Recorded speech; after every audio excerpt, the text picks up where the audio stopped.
So you're thinking of moving to West Palm Beach? Well, in this video, I'm gonna give you 15 things you should know before you even think about moving down here. Stay tuned. Now, if you wanna know everything there is about what it's like to live, work, eat, sleep, and play in the Palm Beaches of South Florida, then this is the channel for you. Now, if you wanna get a hold of us, you can reach out by phone, text, email. Heck, you can even send a message in a bottle because that works too. Now, we get people reaching out to us every week and we absolutely love it. So go ahead, give us a call, a text, an email. We'll get you started on a home search and we'll find you the right property for you and your family. Now you can speed up the process by going to my website, Sold with Ray, and setting up a search. And if you need any help with that, just reach out to me by phone or text and I'll help you get the right parameters for your search. Then you have a head start from when you're coming down here to take a look. So today we're going down to West Palm Beach and we're gonna talk about the 15 things you should know about living in West Palm Beach. Now go ahead and hit that like and subscribe button because we're putting out new content every week and you don't want to miss out on that. And now here's the 15 things that you should know if you're even thinking about moving to West Palm Beach, Florida. One on the list is your homeowner's insurance, and actually not far behind is your auto insurance. Let's start with the homeowner's insurance. I have a friend of mine, she has a home down in Boynton, and she was paying somewhere around $3,000 a year for her. Now her roof is about 20 years old and she gets this bill in there, she gets a notice from the insurance company. She's been paying them all these years. Her house is paid for and everything else. And it says that she needs to put a new roof on or her premium's going to $18,000. So her roof's not leaking or anything like that. So paying them all these years, paid them tens of thousands of dollars, and now they're saying that her roof isn't good enough. No one's come out and inspected it, done anything like that. So, you know what the cost of the new roof is? $18,000. So one way or another, she's gonna be paying $18,000. Auto insurance is absolutely ridiculous down here. My insurance is probably 50% higher down here than it was up in Illinois. And I can tell you why. They drive absolutely insane down here, and plus they have to worry about floods and things like that with your auto insurance as well. One of the other things you're going to see down here is, that's right, cockroaches and then termites. There's a lot of cockroaches and termites down here in South Florida. It's perfect for them. It's humid, it's warm, it's got everything that they like. So what you'll end up doing, I know even in my condo, occasionally I get one of these big giant cockroaches. Usually they're half dead by the time I see them. Mr. Roach. And because they come I believe it's every 2 months, and they spray my condo. You want to get a service to do that because you don't want to get your house overrun with cockroaches. It's not a nice thing. When you go buy a house down here, always get it checked for termites. I actually saw them tenting a large condo for termites. So it doesn't matter if you have a condo or single family. Now, not a high-rise condo usually, but these were one of these little 3-story ones over on the Intercoastal in North Palm, and they actually tented the entire place. Very interesting. I've never seen that before. But you'll see houses, you'll see them with a tent over them. So I was just talking to a lady that's getting her house tented in El Cid, and she said that, you know, she had just had the house painted, but they found termites and they got to do that. So they're probably going to have to repaint it again because they put these dirty tents on there and you know, leave them there for a day. So you got to take all your food out, anything, food, medicines, all that kind of stuff. You got to remove it from your house because they tent that thing and they have all these whatever chemicals they put in there to kill the termites. One thing you got to know about is the heat and the humidity. It can get very warm here and it can get very humid. But I live by the beach, and actually if you're in most parts of West Palm that are just, you know, close to the downtown area, you get a pretty good breeze off the ocean and off the Intercoastal, so it's not too much to worry about. As you get out west, it's going to get more, it's going to get warmer usually, and it's going to get much more humid. And along with the heat and humidity becomes mosquitoes. So when you get a property around here, you want to have a pool. You probably want to get that screened in, or at least buy one that's screened in with the pool, or even in the backyard, because you won't be able to go out at night. There'll be bugs all over the place, especially if you get out, you know, on the western part. I'm near the beach. I very rarely ever get mosquito bites or anything like that because we always have a breeze. Now we do get on the beach, we get these things called no-see-ums, And the thing is, you can't see them, and they bite the heck out of your ankles all the way up to your knees, and they itch for days. Like literally, like you'll be scratching, like what the heck happened to me? And you'll have a bunch of these little bites all over you, and you'll be scratching your legs, like I said, for days. So people talk about hurricanes. You know, they make a big deal about them, and yeah, we had just had a very devastating hurricane up on the western side of the state. Besides hurricanes, we have some incredible storms. I mean, absolutely incredible. We get thunder, lightning, wind, rain blowing sideways. The wind will practically pick you up off the ground. It gets absolutely nasty. And these storms can come up really quick. So you want to have stuff, you know, ready to button stuff down and get ready when you see a big storm coming. Check out your weather. I check the weather, you know, at least once a week. I check the weather, weather.com or whatever, and just see what it's going to be like. And if I see a bunch of storms in there, they'll let you know. But storms here can come up really quick. It's kind of like living by the mountains, and they're massive when they come, just rolling thunder. We get some cool cloud, you know, on the opposite of that, we get some cool looking clouds, especially in the sunrise and the sunset, just unbelievable views and colors. So there's some beauty in that too. Matter of fact, I love watching a really good thunderstorm. Next thing you want to pay attention to is your hair. You're going to get what's called, at least I call it, beach hair. So if you're coming from up north and you can, you know, put hairspray and all that stuff on, when you get down here, that just doesn't cut it.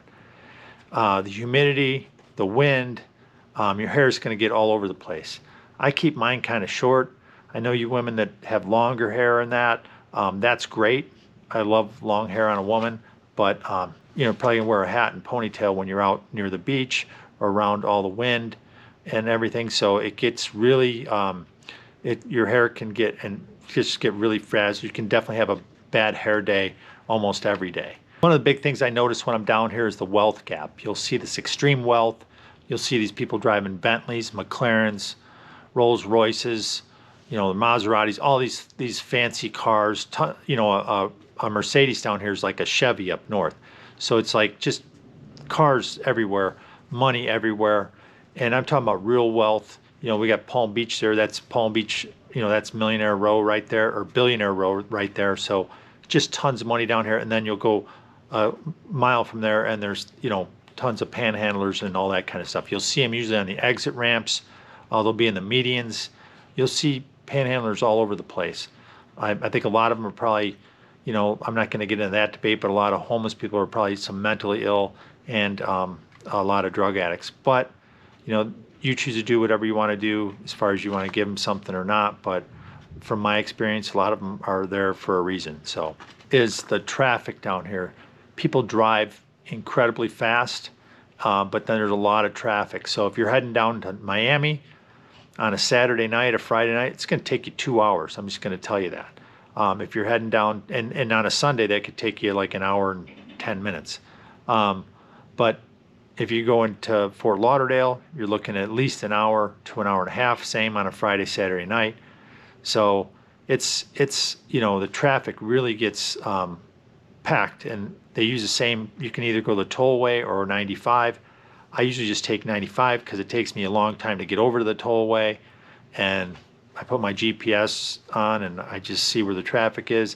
I do try to take the express lanes if I can. That's probably the best bet. That's usually faster, but if there's a wreck in the express lane, you're really kind of screwed. So and don't cross those white pylons you see. They give like, I think it's like a $200 fine for just crossing through there. I did it once and it marks up your car, so don't do that. Now I actually keep an air compressor and a little tire repair kit that I bought, and I can change a tire right on the rim in about 5 minutes. One of the other things that you want to keep in mind are there's a lot of critters down here. Now, I don't get too many near the beach. I do get the sea turtles, which are cool critters.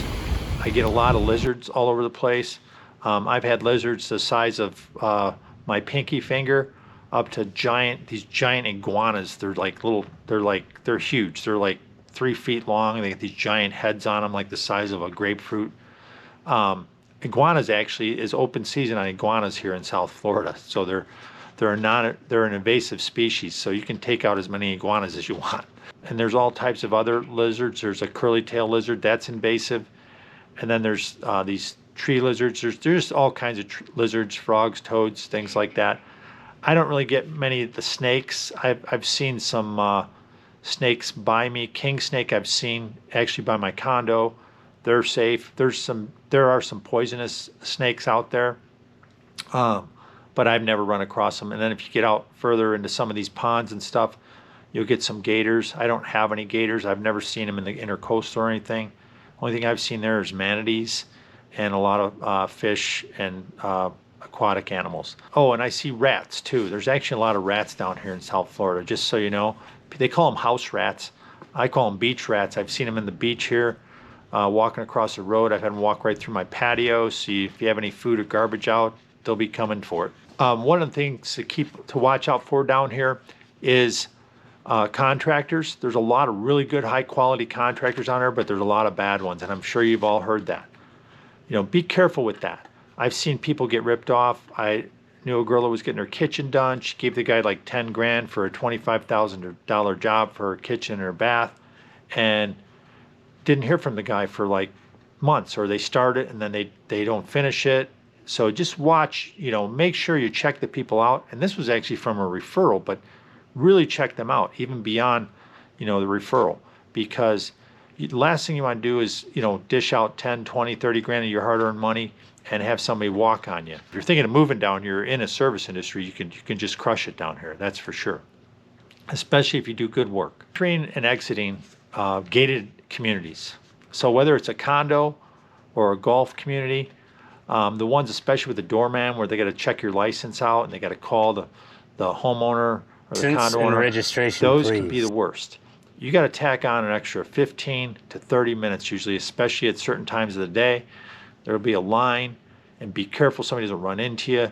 Even here on the island, we have people that I'll see a line stacked up of 15 contractors in the morning. I feel bad for them, especially just check this out. What if they don't have the part or the item that they need? Now they got to turn around and go back. So when people talk about how much something costs and that, look at the time they spend just to get into your gated community. So you got to keep that in mind. And if you're going to someplace in the morning, especially when all these contractors are showing up, you're going to wait in line right behind them. I've seen a line of 30 cars, and it can take you a half an hour realistically to get into a community. So that kind of annoys me. I'm not used to that. I know they have gated communities all over the country, but I wasn't used to being around gated communities of such magnitude. Lifestyles down here in West Palm Beach, there's different types of living arrangements, I guess I would call it. So if we start downtown, we're going to have downtown condos and apartment living, and you're going to have waterfront included there too, or water views anyways. And then the next thing you do is you're going to have the surrounding area, which is a lot of single family homes mostly, but there are some condos around there as well, and some townhouses. And those are in some of the older neighborhoods like your Northwood Shores, El Cid, Flamingo Park, places like that. And then that's a lot of single family homes. Some of them are older, some have been rebuilt, some have been torn down and new properties, new homes put in their place. Then you go to some 55 and olders. Some of those are gated, some are not. Then you're going to have golf course and tennis communities. Some of those have equity ownership, meaning you have to put a, $20,000, $50,000. Some have $100,000 equity ownership, so you have to put that money. You don't get all of it back. You get most of it back though when you do go sell your house, and that's called an equity ownership. And those fees actually go up. They very rarely ever go down. Then you still have to a lot of times pay for your golf membership and your tennis membership, whatever it may be. And then the next thing you have is like this rural living. These are out on maybe acre and a quarter lots. That's like called the acreage. That's what that's called, the acreage. And then Palm Beach Country Estates, which actually those usually have West Palm Beach mailing addresses, even though it's called Palm Beach Country Estates. And then just north of there, it's actually in Jupiter, is Jupiter Farms. So I'm not going to get into pricing on that right now, but the best thing to do is to get a hold of me. Either go on my website, soldwithray.com, or reach out with a phone call, a text, an email, but phone or text are the best ways to get a hold of me, and I'll get you started on a search, set you up, and find out what you want and what you're looking for. So when you do come down here or you do decide to buy, we got you set up and we can find the right property for you.